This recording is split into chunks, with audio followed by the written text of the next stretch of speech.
Hi, welcome to my channel. ഞാൻ ഇന്ന് ഇവിടെ ഉണ്ടാക്കാൻ പോകുന്നത് കണ്ട ഒരു അടിപൊളി റെസിപ്പിയാണ്. എല്ലാവരും ഒന്ന് വീട്ടിൽ ട്രൈ ചെയ്ത് നോക്കൂ. എനിക്ക് എന്തായാലും ഇഷ്ടപ്പെട്ടു. പേര് നിങ്ങൾക്ക് അറിയുകയാണെങ്കിൽ നിങ്ങളൊന്ന് കമൻറ്റ് ബോക്സിൽ അറിയിക്കുക.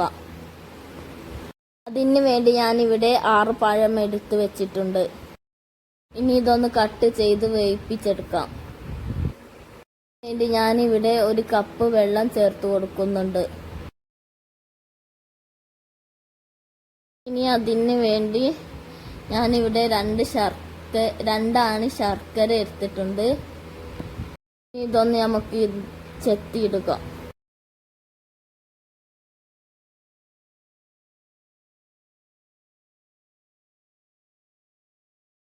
അപ്പോൾ നമുക്ക് പാത്രം ഒന്ന് ചൂടായി വന്നതിന് ശേഷം 1 ടീസ്പൂൺ നെയ്യ് ചേർത്ത് കൊടുക്കാം.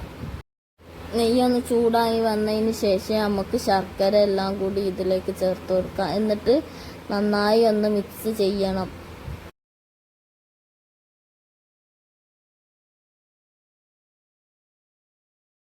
ശർക്കര ഒന്ന് നല്ലോണം ഉരുകി വന്നിട്ടുണ്ട്. ഇനി നമുക്ക് ഇതിലേക്ക് തേങ്ങ ചേർത്ത് കൊടുക്കാം. നന്നായി ഒന്ന് മിക്സ് ചെയ്യണം.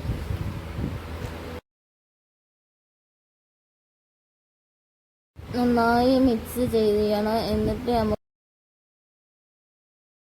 ഇതിലേക്ക് ചേർത്ത് കൊടുക്കേണ്ടത് ഏലക്കായ പൊടിച്ചത് കുറച്ച് ചേർത്ത് കൊടുക്കാം. എന്നിട്ട് കുറച്ച് ചെറിയ ജീരകം കൂടി ചേർത്ത് കൊടുക്കാം. എന്നിട്ട് നന്നായി ഒന്ന് മിക്സ് ചെയ്യാം.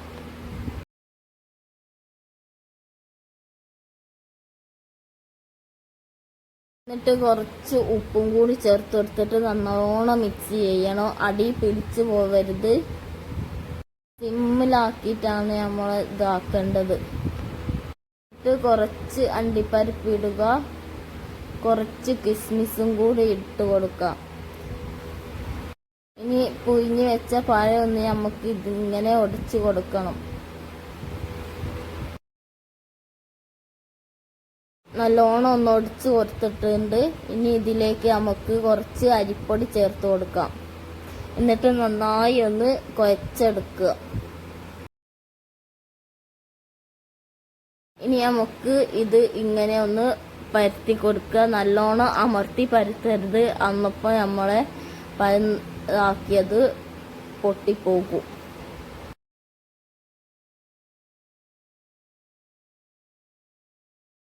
നമുക്ക് ഇതിലേക്ക് തേങ്ങയും ശർക്കരയും കൂടി മിക്സ് ചെയ്തത് ഇതിലേക്ക് ചേർത്ത് കൊടുക്കാം. ഇതൊന്ന് ഇങ്ങനെ ആക്കി കൊടുക്കുക.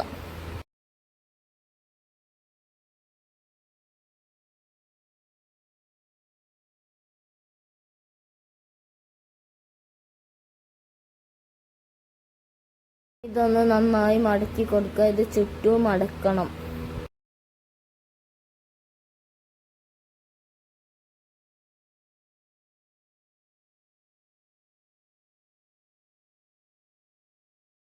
ഇനി ഇതെല്ലാം കൂടി മടക്കി വെക്കുക. ഇപ്പോൾ നമ്മൾ ഇതെല്ലാം കൂടി സെറ്റായി വന്നിട്ടുണ്ട്. പാൻ ഒന്ന് ചൂടായി വന്നതിന് ശേഷം നമുക്ക് ഇതിലേക്ക് കുറച്ച് ഓയിൽ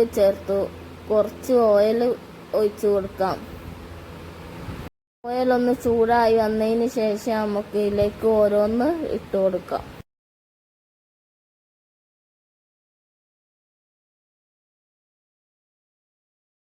ഇതെല്ലാം കൂടി ഇതിലേക്ക് ഇട്ട് കൊടുക്കുന്നുണ്ട്.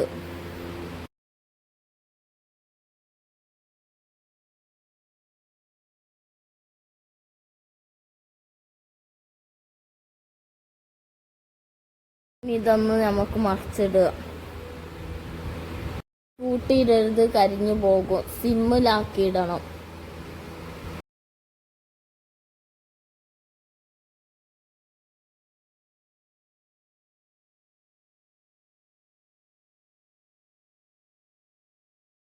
ഇതൊന്ന് സെറ്റായി വന്നതിന് ശേഷം നമുക്ക് ഇതൊന്ന് ഓരോന്ന് കോരിയെടുക്കാം. അപ്പോൾ എല്ലാവരും ഒന്ന് വീട്ടിൽ ട്രൈ ചെയ്ത് നോക്കൂ.